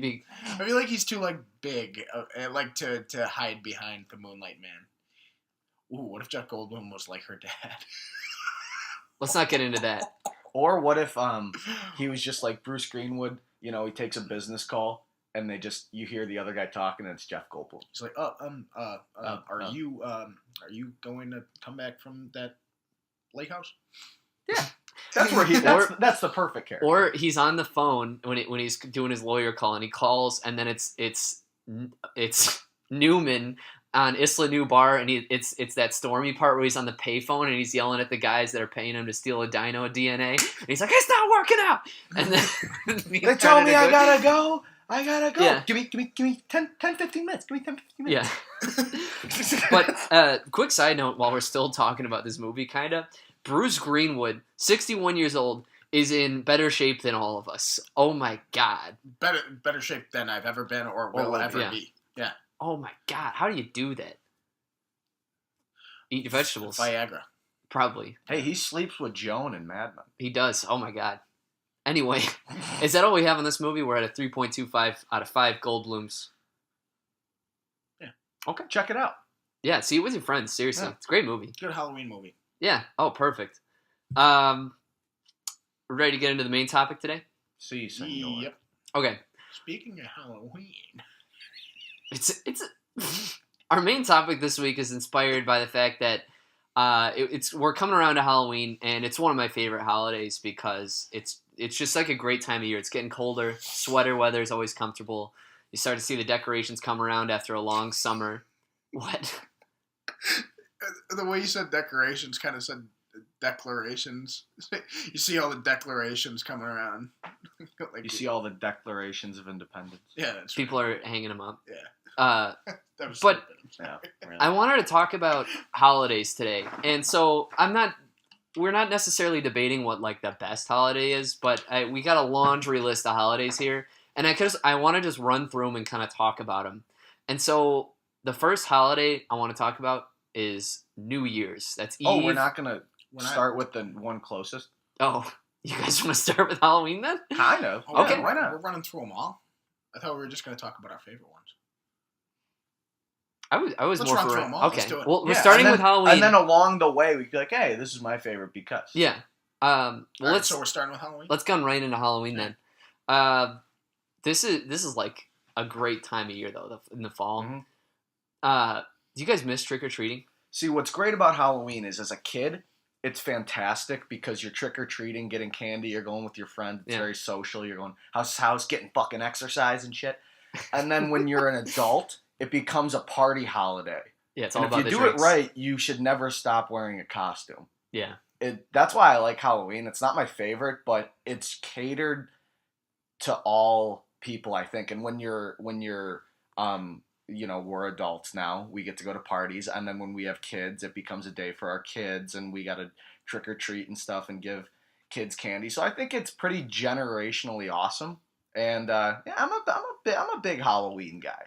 Yeah, and I'm a big Halloween guy. it's right. It's fun too when you're an adult because you do get to have these drinking parties. But it's really, I would say, one of the only holidays where you could still just be an idiot and you get to wear a funny costume still and just still be a working adult. And you get to be creative Yeah. too. It's a good outlet, You get especially to be making. creatively challenged. You get to be creatively challenged. Now, what I hate is the people who are creatively challenged are the girls every year who come with a fucking knife in them, and they're like, "I'm a dead zombie." It's like, fuck you. I don't know what else sucks about chicks on Halloween, or just any holiday in general, is when they post Instagram photos and then like the caption says holidays and it's spelled HOLIDAZE. Why? Because it's fucking stupid. It's fucking stupid, okay? It's dumb. One of the Halloween every year now reminds me of one of the worst things I've ever done morally. What's that? I had a pickup truck when I was in high school. I have a Yeah, different car I now. remember. I have a 4-door You sedan had now. Batman stickers on the back. Yeah, it was awesome. Yeah. I really liked having a truck. Mm. And I was normally I was lucky, and my parents were always paying for my gas, so I was usually the driving friend. I was the guy who drove everybody everywhere. Still am. But for some reason, we're driving around one night. It's a packed car. We got 5 or 6 kids in there, and it's Halloween a few weeks before. Everyone's got their decorations out still, and we, for some reason, decided, hey, all these people got like 5 pumpkins. What if we just took like 1 from every house? And so we spent. Fuck you. Okay, I know, and I regret it, but let me just indulge me here as I tell this story. So we would go around and take like heaps of pumpkins, and we did this for maybe 2 weekends, and we deposited them in this sort of valley in the forest preserve. You only need to walk like 5 minutes in the woods, and then it opens up a second. And we would just place them down there. We had maybe 30 to 50 pumpkins. I'm telling you, Jesus if Christ. we had a sign and pointed it toward there, we could have sold all those for a profit. That's stealing, right? I know, and I'm talking about it though, and I'm saying it like I regret it. I do, but we had like an absurd amount of pumpkins, and I was just thinking, like in the back of my head, there's a kid that's gonna come out the next morning. And he's like, "Mom, No, where's the pumpkins?" the big negative about Halloween is it inspires a lot of buffoonery. Mm-hmm. A lot of And that's what happened. Yeah, no, I mean idiocracy, Halloween. like kids throwing candy at houses. Halloween can be very fucking dangerous. I mean, like kids are going around in costumes. Weirdos, fucking pedophiles, murderers can go around in costumes, and nobody will fucking know. Well, that's like an And urban myth. Abduction and all that stuff. I just read that in sociology. That's why I said that. What? That it's like an urban myth that all that happens. I mean, it fucking does. I'm not saying like, oh yeah, it happens all the time. I mean, but like it can. That's definitely what it happens. Like in the 7th Harry Potter book, when like there's a scene where Harry like jumps into Voldemort's mind and he relives the night of when Voldemort killed his parents, from Voldemort's perspective. And Lily and James Potter died on Halloween, and there's a Voldemort was just walking around with like, looking like Voldemort, a snake guy, and like kids came up to him and said like, "Hey, Mister, nice costume," and then like he thought about killing them, but then decided not to because he drew too much attention to himself before he completed his goal of killing the Potters. And so watch out for Voldemort out there. It could be the real Voldemort. There's certainly people dressed like him. Yeah. But this isn't the end of the pumpkin story. No. Oh no. Oh, there's more. No, you guys cut me off. I was Jesus patiently Christ. waiting. You should have interjected a while ago. It's fine. I apologize. I was screaming internally. And so the 3rd weekend, we went back to just check on the pumpkins, right? Jeez, this was a fucking operation. Yeah, man. no, it was nuts. And I had a secret compartment in the bottom of my truck, so we were able to hold more pumpkins. Per haul, we could probably take about 10. And we went through like 3 or 4 different towns. It was horrible. But we went back the 3rd weekend to the little patch in the woods, and they were all gone. And then, but here's the thing. The one giveaway is that one of the pumpkins we took was awesome. It had a cool Boba Fett carving in it. And You took that I one. hate you. they were all carved. And They weren't pumpkins, then they were jack-o'-lanterns. well, no, a lot of them were pumpkins. That one just it wasn't all the way through. It was just carved on the skin. Oh, okay. And so that one, we were driving out after we realized they were all gone. And then one of the houses in the neighborhood that was by the patch, there in the front yard, was that very Boba Fett. And so they took all the pumpkins. We slowly realized a lot of the other pumpkins that we had were at this guy's house. So this asshole took the pumpkins from us assholes. And You should have egged this house. no, what we did is we took each and every pumpkin, because like they kept the others in their garage or something, but there were maybe 12 or 15 of the ones that were quote unquote ours. Yeah. And so what we did was we singled out the ones that we guessed were ours and just smashed them on his driveway. Oh, and man. and we just booked it. And this was mid daylight. We were really dumbass kids, but. Was Trevor there? Yeah. And, We've never heard this story. No. Yeah, no, he was there. I'm surprised. It was a rotating door of friends who would come by, but I think Trevor was there for both of them for the few weekends that we did this. It was exhilarating and horrible, but god damn it, we had a lot of pumpkins, and Whose idea was it? Converse's? Yeah, he I- usually I- has I feel those like he ideas. does. I don't, to tell you the truth, I don't know who came up with it, but we were all driving and we were all like, let's do this. One of the stupidest things I've ever done to this day, but it was exhilarating and a fun time. Wow. I'm gonna go to your house as an adult and take your fucking pumpkin and smash them on. You should smash them on me because I was an idiot. No, I'm gonna smash them on your driveway. It's gonna be hard to clean up. I hope your fucking kids are like, oh, no, you don't want kids. No, I didn't say that. Oh. I said right now I can't see myself having them, but I would with the right person. All right, then I hope your wife like is really into Halloween and she cries. I and hope is your upset. wife is a witch and she flies a broom and has My- poison apples. My first child is going to be a pumpkin, and then my wife is going to die from that pumpkin during childbirth. Wow. That's going to be the punishment. Imagine a kid with a pumpkin head. He'd get made fun of all the time. Hey, Joey Pumpkins! No, you'd have to name him Jack. Oh, yeah. There's that Jackie Pumpkins again. You know what? going You on save the her, hallway. though. You have an emergency C-section. Relevant. What the fuck are we talking about? Thanksgiving next. No, I didn't get to talk about Halloween. Halloween's my favorite holiday. Oh. I thought Let's hear Thanksgiving it. was your favorite holiday. No. You ever I've steal never pumpkins? Made that vocal. No, Halloween is my favorite holiday, and a lot of people know I go all out on Halloween, and I do because, I mean, as a kid it's great, you get free candy, but I mean, I'm a type of person who prides himself off of like being myself consistently, constantly, 364 days a year. The one day I don't have to be myself and I can put a lot of effort into being somebody else is on Halloween. And I go all out on Halloween, man. I love it. I can just be somebody else. I can be a character. I used to be able to go around and eat candy and fucking get it. And then now I can be somebody else and drink with my friends. Mhm. And, I mean, last year for Halloween, I was the Joker. And I got to be weird and be in character, and it was great. And this year, spoiler alert for Halloween. Should I tell?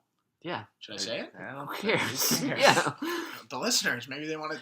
Looking forward to the Instagram picture. It's not like an awaited thing like, oh, what's Dan Yeah, going to do this year? Just fucking say it. Oh. Well, I've put heavy effort into being Obi-Wan Kenobi. But not just any Obi-Wan Kenobi. Old Ben Kenobi from the original trilogy of Star Wars. And I bought this this stuff that like makes your hair gray. And I bought the whole costume. I've already had the lightsaber, and it's gonna be fucking awesome. You should get a blue light to carry around, and whenever you're stationary, just put it behind you and just stand there. That's So you have a blue silhouette behind That's you. really funny. Maybe if like somebody is like Darth Vader, they can like slash me, and then after that moment in time in the night, I can like do that. Next year, you could use the very same costume. And And go then- as Obi-Wan and- Kenobi. No, you could do Force Ghosts and just paint it all that blue shade, paint yourself that shade, and then just walk He's around. not a fucking Navi from Avatar. No, but he could do it. It'd be Force Ghosty. You get His like face isn't blue though. He could, I know, but ghost. Indulge me here. Come on. I'm very strong tied to the continuity, I see. but it's not a bad idea. Yeah, but Halloween's fucking great, man. I mean, like, it's such a great night. It's always so much fun. Like, I've never had a bad Halloween, and like that's why it's my favorite. It's always been about friends, you know. I mean, a lot of other holidays are about like your family, but like being with your friends on Halloween is like some great nights. And as it's transitioned from candy to like beer, it's been amazing. So You know what's cool when you get older too? It becomes like a weekend endeavor. Yeah, and you do. Yeah, because, like, I mean, the last few years, Halloween's been in the middle of the week. This year, it's on a fucking Tuesday. So, like, you know, we have the Halloween parties, like, over the weekend, and it's great. Yeah. Our next holiday, and by the way, Jesus. should we do all of these We could just do like the top 4. Or I say 5. we go to New Year's. Okay, that's fair. Or, you know what? We'll do New Year's, then I say we do Independence Day. Okay. Those are probably the big ones. Cut out So Easter St. and Patty's. St. Patty's and what'd you say? okay. Okay, let's cover St. Patty's now. I love St. Patty's. Well, wait, 'cause we I'm just Irish. said we weren't doing Yeah, we're that. going in I'm order. Irish. I know. And that's been taken off. I'm Irish, and I like drinking. That's it. Oh, okay. That's St. Patty's. All right. So our next holiday is Thanksgiving. That's our second holiday coming up soon. I think like it rivals Christmas in terms of the food game, which is an important part of holidays. I almost said Halloween. Like, cause yeah, sure, you got your candy and alcohol on Halloween, but like a Thanksgiving dinner, you only get one a year, you know, and it's I think the best food of the year in terms of holidays here. If your relatives know how to cook a turkey. Yeah, Thankfully, mine do. fried. We've done both. We've done both. Fried is delicious. It's so good. But, you know, you're borderline, is it really turkey at that point? What do you mean? Is it really? It is beyond delicious fried turkey, but when I think of turkey, I think of traditional people putting it in the oven, putting it in the middle of the Doing the middle of the glaze or table. stuff, Yeah, you know, man. all that effort. But I'm not denying that fried is delicious. I like Thanksgiving. It's not my favorite by any stretch. You know, it's fine. But I'm with Dan. I mean, Halloween's not my favorite, but I'm with Dan. I like being with friends. You know, family's great, but after a certain point, you can only be around family for so long. That's why we have alcohol during Yeah, holidays. that's why that's why my brother and I drink heavily. Yeah. You know, because there's always you want to be with the immediate relatives, and then there's a couple extra ones that you don't really want there, but they're there, and you're like, fuck. So, you know, Thanksgiving's fine, but football is also an anecdote to why I like Thanksgiving a lot too, because it's like a compliment. It keeps me intrigued throughout the day. But also what's great about Thanksgiving is you're home by like 7 or 8. Oh yeah, it's out early. And it's just you're kind of with the folks at the end of the night. But yeah, Thanksgiving's a good one, but you know, once it's over, I'm like, all right, I'm ready for 365 more. No, we'll be there. My favorite part about Thanksgiving as of late has been going out with my cousins and going Black Friday shopping like on Thanksgiving night. That we've done that the last few years, and it's really fun. I love it.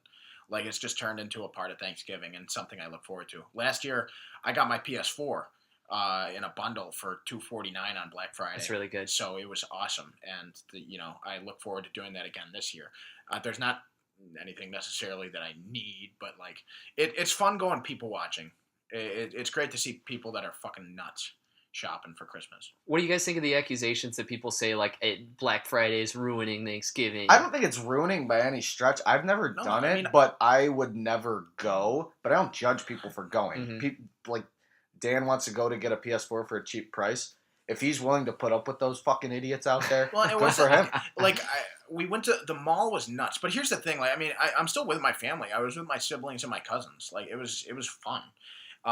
And then like I went to Best Buy to get the PS4, and like it wasn't that crowded. I mean, like there's a lot more people in Best Buy than I've seen on a Thanksgiving night, but it was it wasn't that crowded. The mall was crazy though. Mm-hmm. But I mean, other than that, the rest of the Thanksgiving holiday, I mean, it's good because now that in college, like that's the break. That's the first break of the college fall semester. So you've been there for like you've been in semester for like 10 to 11 weeks at that point in time, and it's great to just go home for a week or 10 days. And, oh yeah. And Thanksgiving allows that, and seeing your family and watching football. I've grown past I think all of us have grown out of playing football on Thanksgiving morning. Anybody do a turkey bowl anymore? I used to. I loved it. I stopped 2 years ago. I'd say when I was senior in high school or maybe freshman in college. No, it was definitely senior year of high school. I played with you that year. Was the last turkey bowl. We did on the basketball court. Yeah. Yeah. That was our last turkey bowl. And it's not, like, I mean, we've gotten too old to play football, I think. But, like, it's just got hurt. I got hurt. You gotta get up early too. It's kind of like a Yeah. hassle. Because that's when everybody's doing stuff with their family the rest of the day, so you have to get up early to do it. And, it's whatever. But now just being with the family and then being able to go out with my cousins afterward, eat good food, and then go Black Friday shopping has turned into a new awesome Thanksgiving tradition. One thing that I just recently found out about in the last 2 years is the celebration of Black Wednesday on the night before Thanksgiving. Blackout Wednesday. Blackout Wednesday. Yeah. You go out to the bars and just get blacked out on a Wednesday. Yeah. I have never celebrated it. I don't know if I want to get blacked out the day before I have to see my family. No, because Thursday, you're gonna put back a few. The reason I didn't was because I knew I was gonna be one of the ones driving to like the mall and to the stores last year, so I didn't. But maybe that since I don't, there's not necessarily anything I need to go out and get. Yeah. This year maybe I just fucking drink more beers. I know. I got a story of something my brother did this last Black Wednesday. We live near our cousins. They're about a town away, and there's a bar in the middle called Holstein's, where a lot of people go from when they're on break. Yeah. I got one of my fake IDs taken there. But my brother saw my cousin with his girlfriend at the bar, and they didn't notice him yet. But while my cousin was away, his girlfriend was just at the bar. My brother the cousin was facing away, and my brother went up to his girlfriend and he's like, "Hey, how are you doing tonight? Can I get you a drink?" Like full well knowing it was his girlfriend. Was he like testing her? No, he was just fucking around, and then she was all confused, and our cousin turned around. He's like, "What's wrong with you?" But that was how he introed it. Didn't even say hi to the cousin or anything. And we saw her the next day at Thanksgiving. Nice stuff, yeah. Hot? She's a pretty girl. Brandon's doing well for himself. That's good. Yeah. Way to go, Brandon. Brandon's a happy man. They've been together for quite a bit now. Still are together. They're married? No. He's our age-ish. What do you guys think of people getting married at like 23? Fuck that. That's really early to say. I'd say like the earliest I'd want to do it is like probably like 25, 26. That'd be good. A couple years out of college. We've talked about this. Have we? Wait, about like the marriage age? Yeah. All right. Is that all we have on Thanksgiving? That's it. All right. Christmas. My favorite. Christmas is my favorite because most of the time we get up when we get up. It's very casual. Go down. My parents spoil us, which is always cool. And then I always like seeing like their faces when they open the presents I get them too, and they don't know what's coming. So that's always cool.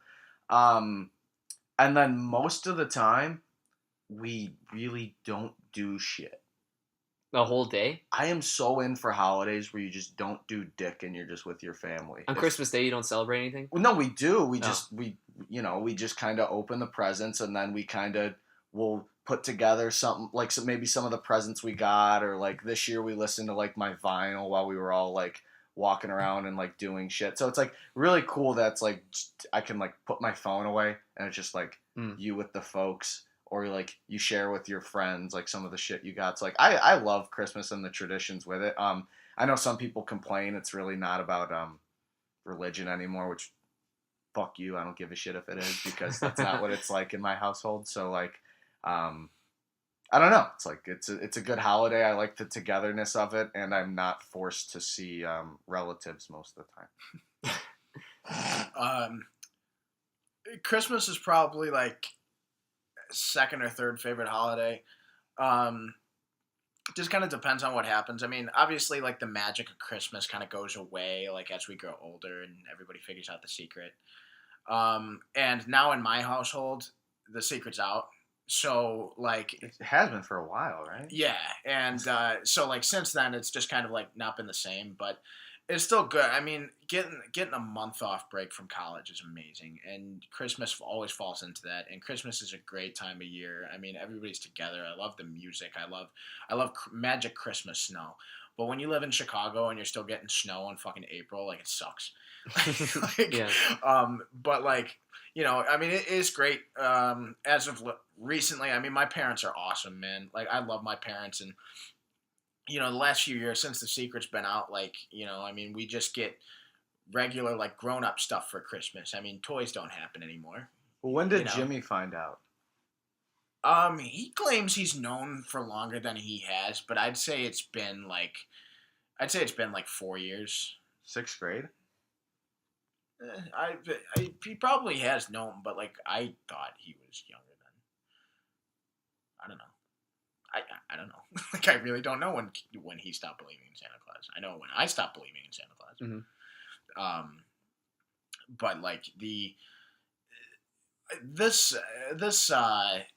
whole thing, I just love the togetherness of it. And my mom, my dad, like bust their asses all the time. I mean, they've got 5 kids. I'm sure Christmas has always been crazy for them, but like as of late, like I've had to help with Sean and I have had to help with like the shopping and the wrapping and stuff like that. Like and they've been doing that for 20 years and or longer, 20, 22 years, and that's crazy. So I give them the props, man. That's crazy. Mm-hmm. And you gotta shop for relatives too. And now that's the thing. Now that I'm an adult, like I feel like I have to do Christmas shopping of my own. I mean, I like buying stuff for my friends, and I'll usually do a Christmas gift for my friends. But I mean, usually my siblings like will sign a card or sign a box that like my dad got from my mom. That's really from all of us, but we didn't chip in for it. So like maybe this year I'll have to do something for my siblings and my family because they deserve it. It feels good to kind of give them a gift like that. And if you can, I mean, even it's something small, I mean, it's something I can put my name on to give them. So that'd be nice. But yeah, Christmas Eve is great too. I mean, I see all my extended family, cousins. Christmas Eve is always fun. We go to my Aunt Carrie's house. That's just been the tradition. And that's always fun. There's always good food. Buffalo chicken dip. Me and my cousin Kara take that whole shit out, and it's great. So, I think the sort of magic we were all talking about at Christmas morning, it's changed into a way that I think I prefer now. Looking back on things, I like Mike encapsulated that perfectly. Of like it's just the togetherness and nothing else. Yeah. And there's something really nice about that. You get to, if everyone's willing to, put the phone away. You take a moment, you relax. Everyone's on break. No one's doing anything. You just get to relax with each other. It's beautiful outside usually, and it's just nice. And that's a sort of Christmas magic that I think is probably superior to it. I think I'd take that over the Santa's real. Here's a lot of toys, and there's smaller gifts, but they're thoughtful now. Yeah, and I like when you're older and there's like. Obviously, it's cool to open a gift and you think it's from Santa, but like also giving someone a gift that like you picked out, I think it's much cooler because like in a sense like you're Santa and seeing like the joy on their face. Dude, you get socks and underwear as a kid, you're like, fuck this. Socks and underwear now is like the best fucking gift. I love it. I love getting socks and underwear on Christmas. It's amazing. I had to tell my mom to stop giving me underwear though, because she would always give me underwear for all holidays, so I would just have too much. It's like Valentine's Day, here's some hard underwear, you got it, and I can't. Here's an underwear with a slot in the middle of it. I have St. Patrick's Day boxers and I have Christmas boxers. I'll tell you what though, the Christmas boxers, you can't. Like, they're one time a year. Like, they're velvet. Ooh. Like, they're amazing boxers. But, like, they've got the Santa, like, hat, like, puffiness on it. Like, to bridge, like, the leg holes. And, they're great. But, goddamn, like, they're not meant to be worn, like, all the time. Do you guys use the wiener slot in pants and underwear? Yeah. You use the wiener slot? You unbutton? To pee? Yeah. Yes. Okay, but, like, with your jeans, too? If you had jeans, do you unzip and only use that? Zip. Go through the whole. That's what it's for. I know, but it like most people don't use it because it's like I don't like the danger of keeping it by the metal teeth. My pants. That's more uncomfortable than just unzipping the thing. I just open wide, unbutton, pull down the waistband of the undies. I am not taking any sort of risk with that zipper. I don't want to get dribble. Anywhere. Yeah. Just pull it down and let it go. You know, usually what I do is I drop my pants underwear my ankles and I lift my shirt up and just. No, you got to own the bathroom. You got to show anybody who walks into that bathroom who's boss. Just piss on the middle of the floor and stare the people coming into the bathroom in their eyes with your dong out, and you're just pissing on the floor. And then like a dog, you fucking like muck rake, you rake it around with your fucking. Yeah, you write a great article about the dog. Yeah, you muck rake it. Nice catch. Yeah. But you piss in the sink. Jesus. Okay, are you guys the guys at the bar who like if there's a long line, are you one of the guys who goes, "Hey, the trash can's open"? Do you ever piss in the trash can? No, I've done what? it. Yeah. Oh I think my I've pissed God. in a sink too. People do that at bars? Yeah. I've never noticed that. I'm pretty. It used to happen. Vomited It used in to a trash happen a can. lot at Bengals Oh, I didn't. I don't think I've done it though since like and freshman year. Fieldhouse too. I Okay. did some No. scummy things freshman year. I That was one I of them. did pee in the trash can at Bengals, but solely because the big trash can was like in like the far corner, like it wasn't by the door, so Mm. like it was in the far corner, so you did have that Imagine like that guy that has corner. to get that. Yeah, That what if thing it might bursts bust open? open? Yeah, people piss in it. Vomit and piss. It's a very shitty thing to do. It's disgusting, but like You're not thinking about it. no, you're hammered. So What's all right, Next What's holiday? that? Yeah. New Year's. That's Eve and day, much like Christmas.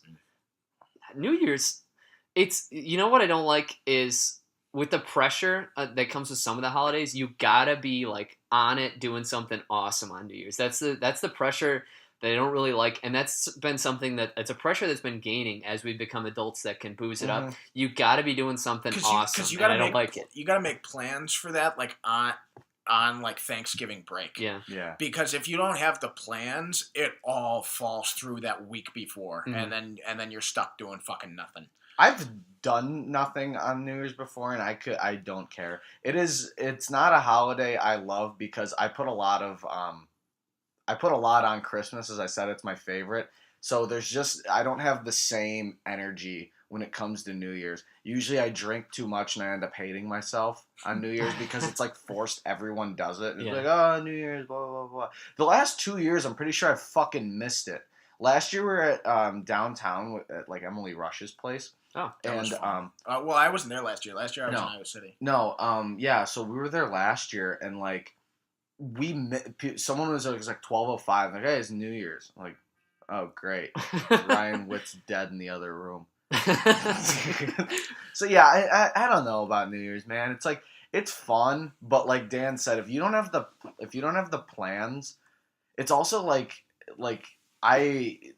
you want to be with certain people, and it seems like everyone's in a different place. I've never had it on New Year's where I'm with all my friends I want to be. I've had like Sure. pieces of it, but the whole puzzle's never been there. So like since sophomore year of high school, I've been somewhere every New Year's and I've partied with friends, and it is such a fun time, man. Like New Year's, that's what like I'd switch off between Christmas and New Year's as like second and third, because New Year's is on a fucking move. Like, because as adults, New Year's is cooler, like you just get to drink with your friends, and it's more about the friends than it is with your family, kind of. And that's the part I love about Halloween too. I mean, like, I'm not saying like I hate spending time with my family, but coming right off of Christmas when you're like with your family like for like a week straight, Yeah. then like New Year's is a great time to just go away with your friends. I mean, I've been away with Sean, so like I party with Sean. I mean, then that's good enough family. I love drinking with Sean. It's a good time. Yeah. But every year since sophomore year of high school, I've gone somewhere to drink. And actually, sophomore year of high school, Mom, plug your ears because it's earlier than you found out when I drank beer. First beer I ever had was sophomore year of New Year's. And that was a fun time. And since then, that's just what it's been, and it's great. This year, rumor has it, we're going down to Kentucky to hang out with Nick and drink. Isn't that the plan? Yeah, we gotta confirm that actually. Yeah. That would be better to do that talk now. about that once with him Yeah, we probably should. last week. It's all right. I'll ask Tim and Trev soon too. Maybe a couple other guys. Get a convoy. That'd be fun. Yeah, but that's I just love about New Year's. You're usually not with like a ton of fucking people you hate. You're with people you enjoy spending time with, and you just drink and you stay up. It hits New Year, and it's a great time. You're hammered. I mean, last year at Iowa City, I also missed I missed like it turning to midnight. Yeah. Like all of a sudden people were counting and I had no fucking idea like where anybody was. It's like, to me, it feels fucking forced. 3, 2, 1. I feel no fucking different.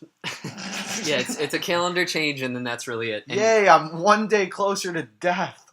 it's fun, and Wow, that's fucking dark. You guys into the New Year's kiss? Have you had one? I'm gay. Yeah. No, I haven't actually. Did you haven't had kiss one? Laura one time on New Year's Kiss or something? I did. That's funny. Yeah.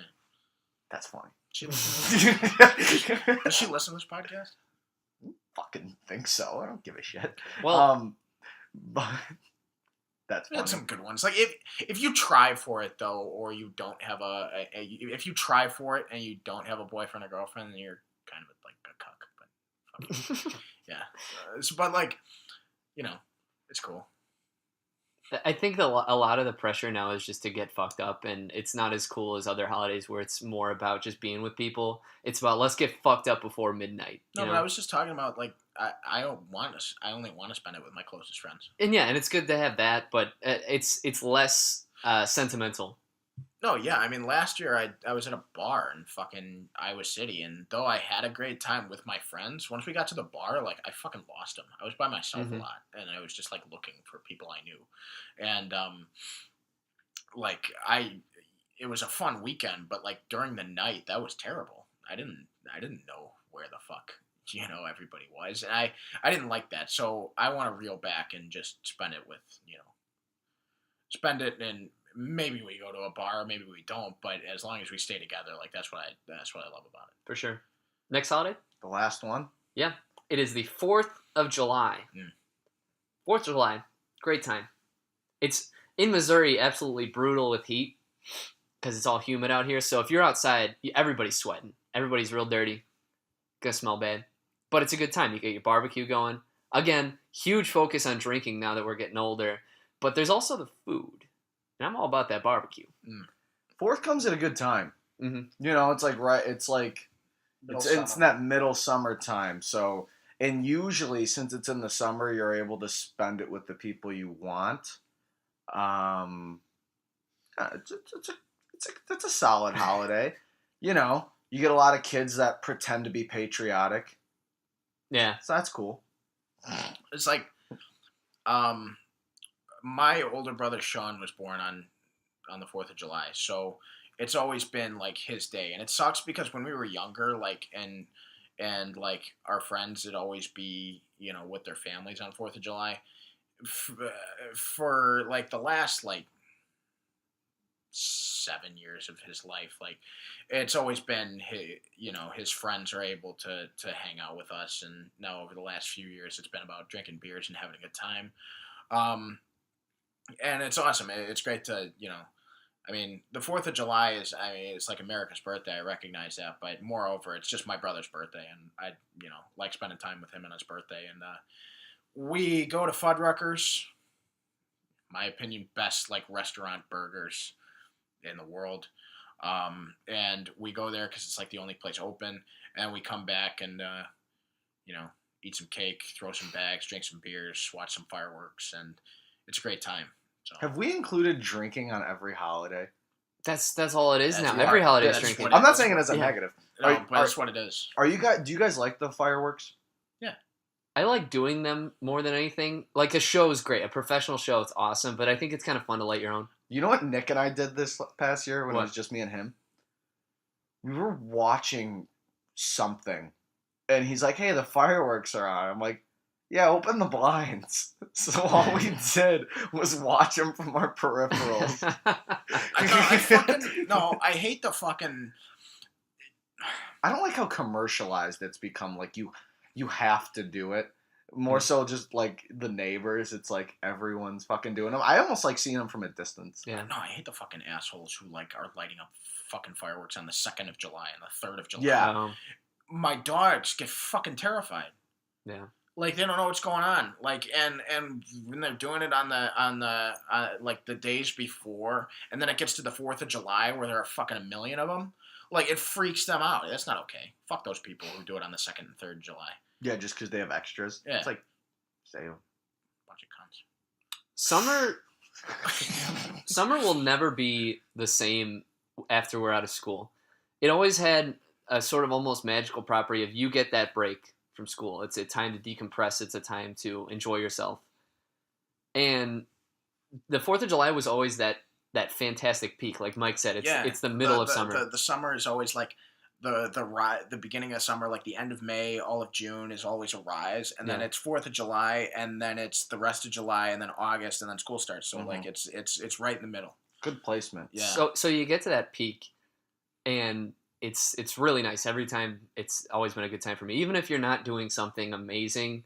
It's just a nice, pleasant evening. You got food, you got a drink. It's a good time. But I think the way we enjoy summer, it's gonna feel different, and I'm almost like weary of how that's gonna feel now because we're just gonna be having jobs, and well, Mike gets a summer break. Luckily, summer. What? you'll have a summer break. You're Yeah. teaching to me. Lucky you. Unless you Oh have my to, God. Unless you get roped into summer school. I can't say now. I don't Yeah. want. I hope that No, doesn't happen. And summer the last few years has been a rude awakening of real life because work and summer classes. Like that's been the last 2 summers for me. And every year before that was football. So like I've never really had like a summer off all the time, but even the time I get off, oh yeah, that's going away. So I completely hear what you're saying. But my birthday is always in summer. It's at the beginning of summer. It's at the beginning of June. That day is always going to be a day off for Sure. me. I'm never going to work on my birthday. Do you guys view your own birthday kind of like the same mindset as holidays? Yeah. Yeah. I'm- I feel like it's hard not to. I'm big on birthdays. You guys know my policy on birthdays. It's like, I mean, I grew up with 4 other siblings, and I mean, that was the one day where I got to pick dinner and dessert, and I got to pick what we got to do that day, and it's a great time, and I still love it. I love my birthday, and it's Mac like, day. Like I don't. I'm not like the cunt who goes around and says like, That's twice. Sorry, I'm not the guy who's going around like, oh, it's my birth week. You need to celebrate me. Like that's not what I'm about. I just I love my birthday. Everybody deserves to have like a good birthday. I like people like hate their birthdays and always have like a bad day. That's by choice. Like you can have a good day on your birthday. I love it. There's also the pressure there too, like, oh, you got to do something. But it's if anything, you should just take the time to just pamper yourself. Like, hey, here we are. Yeah. 1 more year down, doing good. At least do something to kind of just acknowledge how far you've come and just appreciate yourself, because that's really what you got to do. You don't have to go get fucked up, No, Just do something nice for yourself. I have it on my birthday, actually. Yeah. I don't. Well, I don't see it as a necessity. The last like 4 or 5 years, my birthday's fallen on a weekday. So Yeah. like I haven't had a weekend birthday in a while, and probably like This year it'll be different. 21. yes, it will be. So regardless of whether it's a weekday or a weekend, then my 18th birthday, I think, was the last time I got fucking hammered on my birthday. But I still had work the next day, I think. Oh, God. So yeah, it was Brutal. Yeah, Holidays. that was a great conversation, man. I love that. That was good. I thought it was good to just rifle through it. Stuff comes to mind. Stuff like that. We could have talked about the rest too, but it's kind of like these We're are the ones. almost at 2 no, hours. but no. But these are the ones like people pick from generally. I think too. Even looking at those, I'm like, the only one that's maybe a consolation for some people is, like Dan said, St. Patrick's Day, and that's 'Cause more that's just based all on about tradition drinking, too. Yeah. And I mean, as an Irishman, like I just love it and celebrating Irish culture. But Even I wear like my fucking. I'm not Your- even Irish, and I wear yeah, a your fucking leprechaun shirt. my leprechaun shirt. fuck Valentine's Day. Fuck couples. They're all gonna break up anyway. Fuck them. I hate Valentine's Day. Is it because I'm always lonely? Yeah, Yeah. that's why. It's good when you got somebody, but it is a dumb Oh, holiday. it's bullshit. My You're dad- spending a bunch of money on the bitch anyway. My It's dad, nice. No, my it's not. dad had a friend. I disagree. My dad had a friend growing up that he would always have a girlfriend, and then right before Valentine's Day he'd break up with him so he didn't have to get him anything. Smart fucking guy. Oh, boy. Because you're gonna meet someone like lovely Michelle, and then you're flowers and chocolate or whatever the fuck she wants to do for the rest of his life. So yeah, fuck high school and college relationships that way. I personally like this sentiment. Well, you're a romantic, so I try to be, Mike. I'm a cynic. There's two different sides of it. You want to go out sometime? Yeah, I'll eat. Never mind. Our parents listen to this. You'll eat the dinner that he buys you. Yeah. And You wanna- that is this week's podcast. Remember that each and every Monday morning we upload to YouTube, SoundCloud, and iTunes. We're going to have links to those on our Facebook and Twitter page, which will also have links in the I description. also talked about maybe putting my my Star Wars blog as like a link underneath those links this week. We can do that. Cool. Any final thoughts? 9/11 was a terrible tragedy. Yes, it was. We love the listeners. Keep listening. Show us some love. It's great. We love you guys. And next week is, I don't think there's a movie next No, week. The or is there? Snowman. Oh, yeah. Which is have poor reviews. It's taking so hits far, right but now, yeah, but we'll see.